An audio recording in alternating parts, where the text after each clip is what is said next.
पहला स्कंद अध्याय संख्या 8 श्लोक संख्या 48। कुंती महारानी की प्रार्थना है एवं महाराज परीक्षित की रक्षा।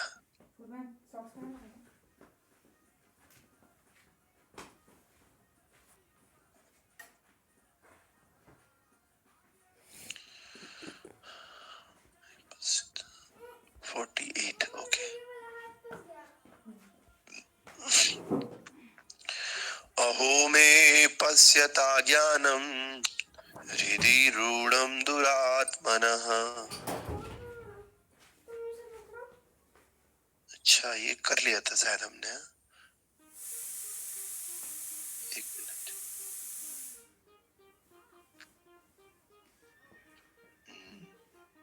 हाँ, ये हो गया।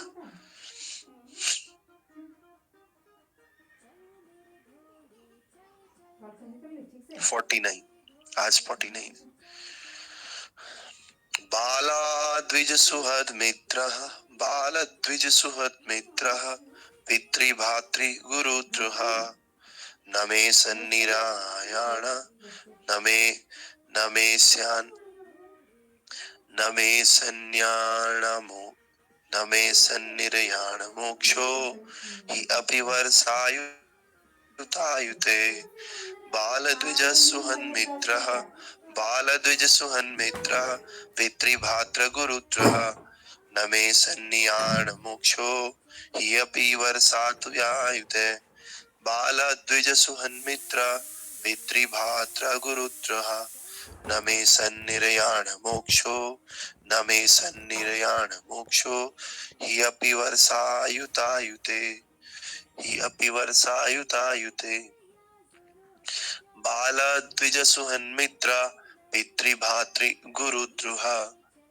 न मे स्यानिरयन् मोक्षो न मे स्यानिरयन् मोक्षो हि अपि वर्षायुतायुते। रिपीट कीजिए आप लोग।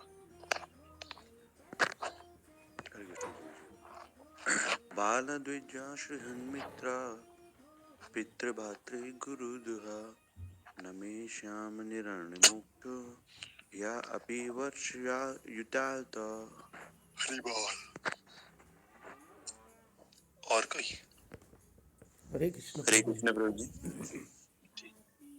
बाल द्विजा सुहृन्मित्रो पितृ भातृ गुरुद्रोह न मे शानिरया मोक्षो यापि वर्षायुतो युते। हरि बोल। ओके, और कोई बात? हरे कृष्ण प्रभु जी। जी। बालाद्विज सुहृन्मित्र पितृभातृ गुरुद्रोह न मे स्यानिरयन् मोक्षो हि अपि वर्षायुतायुतो। ओके, ठीक है। तो इसका ट्रांसलेशन बालद्विजसुहृन्मित्र पितृभातृगुरुद्रोह नामेष्यन्योन्मोक्षो ये अपि वर्षयुक्तः। ठीक है। तो ट्रांसलेशन इस प्रकार से है। I have killed many boys, Brahmins, well-wishers, friends, parents, preceptors, and brothers. Though I live millions of years, and I will not be relieved from the hell that awaits me for all these sins. तो युधिष्ठिर महाराज कह रहे हैं, जैसे हमने कल देखा, इस प्रकार से जो कुरुक्षेत्र का युद्ध था उसमें बता रहे हैं कि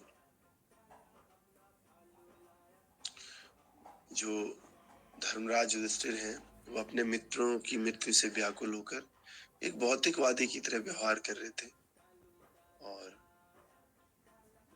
मुनियों ने इस प्रकार मोहित होकर उनसे बोलने लगा। युधिष्ठिर महाराज इस प्रकार से बोल रहे हैं। अब क्या बोल रहे हैं वो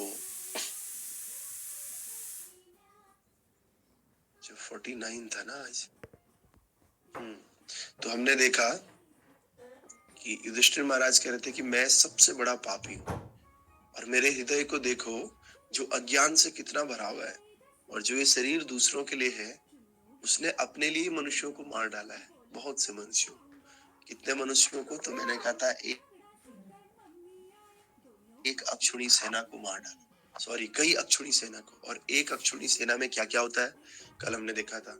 जैसे 65,600 घुड़सवार होते हैं, 1,09,650 पैदल चलने वाले होते हैं, 21,870 हाथी होते हैं, और इतने ही रथ होते हैं। तो इन सबको मिलके एक अक्षुणी सेना बनती।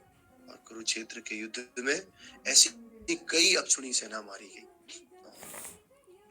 महाराज दुनिया के सबसे धर्मात्मा राजा होने के कारण इतनी बड़ी संख्या में उन्होंने जीवित प्राणियों की हत्या का जिम्मेदारी अपने ऊपर लेते। सोच रहे इतने बड़े धर्मात्मा हैं, वैसे तो ये शरीर दूसरों के लिए होना चाहिए, परोपकार के लिए होना चाहिए, लेकिन परोपकार नहीं कर पा रहे, कम से कम दूसरों को मारो तो नहीं। तो उनको एक गिल्ट फील हो रहा था कि किस प्रकार से मैंने अपने फायदे के लिए, केवल अपने राज सिंहासन पाने के लिए इतने लोगों को मार डाला। तो इस प्रकार से आगे कह रहे हैं कि मैंने कई लड़कों को, ब्राह्मणों को, शुभ चिंतकों को, दोस्तों को, माता पिता, गुरुओं और भाइयों को मार डाला है। यद्यपि मैं लाखों वर्ष जीवित रहूंगा, फिर भी मुझे उस नरक से मुक्ति नहीं मिलेगी जो इन सभी पापों के लिए मेरी प्रतीक्षा कर रहा है। तो युधिष्ठिर महाराज देख रहे हैं बहुत सारे लड़के, ब्राह्मण, शुभचिंतक, दोस्त, माता पिता, गुरु और भाई, इन सबको मार डाला है। और कह रहे कि मैं तो बहुत साल तक जीवित रह लूंगा, लेकिन जो नरक मुझे मिलेगा ना, उससे मैं बच नहीं पाऊंगा, वो मेरा प्रतीक्षा कर रहा है। कह रहे that form of hell that awaits me for all these sins, मेरा वेट कर रहा है भाई।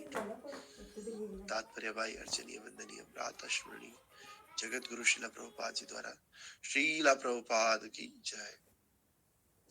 तो जब भी युद्ध होता है, निश्चित रूप से प्रभुपाद कह रहे कई निर्दोष जीवित प्राणियों, जैसे जैसे लड़कों की, ब्राह्मणों की और महिलाओं का भी नरसंहार हो जाता है।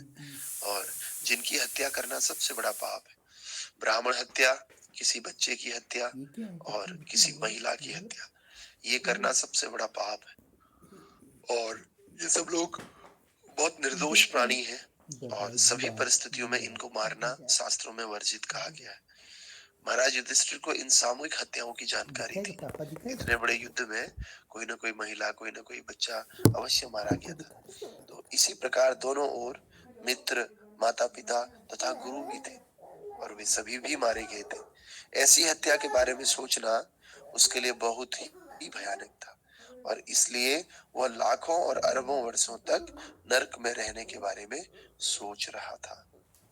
युधिष्ठिर महाराज लाखों वर्षों तक नरक के बारे में सोच रहे, क्योंकि उनको जानकारी थी कि केवल जो सेना है वही नहीं मारी गई, साथ में महिला और बच्चे भी मारे गए, और ब्राह्मण भी मारे गए। ब्राह्मण कौन? गुरु को भी ब्राह्मण कहा जाता है। तो अपने गुरु को भी इन्होंने मारा, पौत्र को भी मारा, और अपने भीष्म पितामह को भी इन्होंने मारा। तो इसलिए युधिष्ठिर महाराज डर रहे हैं और शोक व्यक्त कर रहे हैं, ग्लानि व्यक्त कर रहे हैं। तिथिर राजा प्रभातुस्त धर्म युद्धे विदो दशाम इति में न तो बोधाय कल्पते शासनम वचः।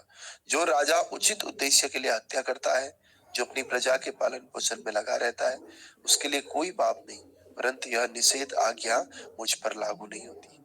फिर आगे कह रहे, there is no sin for a king who kills for the right cause. जो अच्छे कारण के लिए मारता है राजा, उसको कोई पाप नहीं लगता है। लेकिन ये बात मेरे साथ एप्लीकेबल नहीं है, क्योंकि मैंने केवल अपने स्वार्थ के लिए इन सब लोगों को मारा है। तात्पर्य में प्रभुपाद करें, महाराज युधिष्ठिर ने सोचा कि यद्यपि वे वास्तव में राज्य के प्रशासन में शामिल नहीं थे, जिसे दुर्योधन नागरिकों को नुकसान पहुंचाए बिना अच्छी तरह से चला रहा था, उन्होंने केवल राज्य के अपने व्यक्तिगत लाभ के लिए इतने सारे जीवित प्राणियों की हत्या की। और दुर्योधन के हाथ यह हत्या प्रशासन के दौरान नहीं, बल्कि आत्म प्रशंसा के लिए की गई थी। और जब इन्होंने हत्या की ना, ये तब राजा थोड़ी थे, तो राज्य को प्राप्त करने के लिए इन्होंने हत्या की। और इस तरह वह सभी पापों के लिए खुद को जिम्मेदार मानते थे। He thought himself responsible for all the sins. सभी पापों के लिए युधिष्ठिर महाराज अपने आप को जिम्मेदार मान रहे थे। तो सोचिए, सब लोग इनको बोल रहे हैं कि नहीं नहीं आपने ठीक किया, स्वयं भगवान कह रहे हैं कि मेरी मर्जी से ही सब कुछ हुआ, तब भी धर्मात्मा का हृदय देखिए। लेकिन हम लोग अपनी गलती को, छोटी छोटी गलती को भी स्वीकार करने के लिए तैयार नहीं रहते। सब कुछ पता रहता है हमारी गलती, लेकिन फिर भी हम कहते नहीं, मैं तो गलत नहीं, मुझे तो यही करना है बस। तो मैंने कई स्त्रियों को भी मार डाला है। इस प्रकार मैंने शत्रुता को इस हद तक बढ़ा दिया है कि भौतिक कल्याण द्वारा इसे पूर्ववत करना संभव नहीं है। अब पहले की जैसी स्थिति लाना संभव नहीं। कई बार हम इतना ज्यादा कर लेते हैं कि जो पहले हमारी स्थिति थी, पहले हमारे संबंध थे, वो दोबारा नहीं लौट करके आते। इस प्रकार से युधिष्ठिर महाराज एक मैसेज दे रहे, कभी भी इतना ज्यादा मत कर लेना कि पहले जैसी स्थिति लाना कठिन हो जाए। तो इस प्रकार युधिष्ठिर महाराज बहुत ही ग्लानि कर रहे हैं, बहुत दुख में है इस युद्ध को लेकर के। और आगे आगे ये उदाहरण भी देंगे युधिष्ठिर महाराज, जैसे कि कीचड़